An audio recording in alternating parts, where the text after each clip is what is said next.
Banyak orang berpikir kalau ingin menjadi programmer itu harus kuliah teknik informatika dulu. Harus jago matematika, harus punya laptop mahal, atau harus punya sertifikat yang banyak. Padahal kenyataannya banyak programmer profesional saat ini yang justru berasal dari jurusan yang tidak ada hubungannya dengan IT. Ada yang lulusan akuntansi, pendidikan, hukum, bahkan ada yang awalnya bekerja sebagai kasir, admin, atau operator. Pertanyaannya, kalau mereka bisa, apakah kita juga bisa? Jawabannya bisa. Di video ini saya akan menunjukkan langkah demi langkah bagaimana menjadi programmer meskipun kamu bukan kuliah IT. Oke, bagian pertama kita akan bahas harus kuliah IT. Banyak perusahaan saat ini lebih memilih kemampuan dibandingkan jurusan. Jika kamu memiliki skill yang dibutuhkan dan mampu membuktikannya melalui portofolio, peluang tetap terbuka. Mitos yang kedua adalah harus jago matematika. Untuk membuat website atau aplikasi sehari-hari, logika lebih penting daripada matematika tingkat tinggi. Dan mitos yang ketiga adalah harus punya laptop mahal. Banyak programmer memulai belajar menggunakan laptop sederhana, yang penting bisa menjalankan browser dan editor kode. Bagian kedua adalah langkah apa yang harus dipelajari pertama kali. Langkah pertama adalah pahami dasar logika programmer. Pertama adalah belajar variabel, kondisi, if dan else, perulangan atau looping, dan fungsi. Jangan langsung lompat ke framework, bangun fondasi terlebih dahulu. Langkah yang kedua adalah pilih satu pilar, jangan belajar semua sekaligus. Contohnya, jika ingin membuat website, baik HTML, CSS, ataupun JavaScript. Jika ingin menjadi backend developer, pelajari Python atau PHP dan database.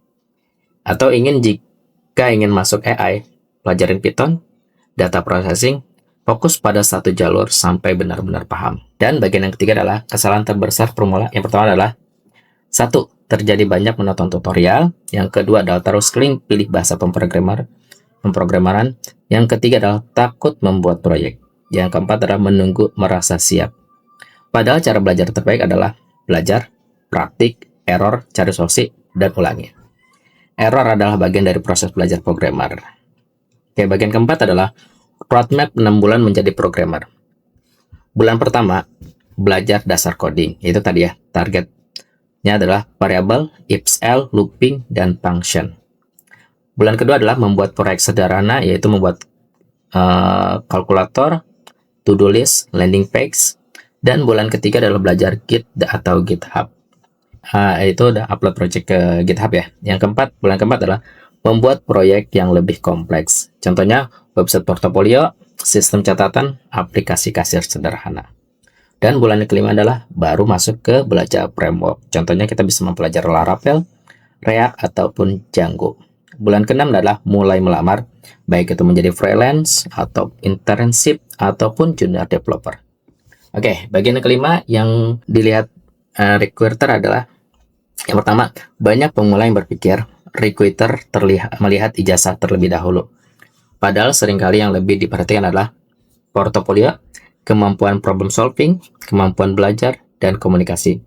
Jika kamu memiliki GitHub aktif dan beberapa proyek yang nyata, itu bisa menjadi nilai tambah yang besar. Oke, untuk closing statementnya adalah menjadi programmer tanpa kuliah IT bukanlah hal yang mustahil.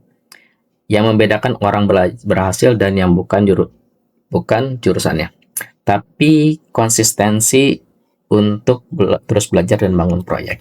Mulailah dari satu bahasa pemrograman, satu proyek sederhana, dan satu langkah setiap hari.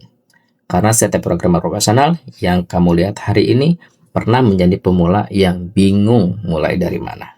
Kalau kamu serius ingin belajar coding dari nol, subscribe Kampung Ngoding, dan tulis di komentar, saya siap jadi programmer.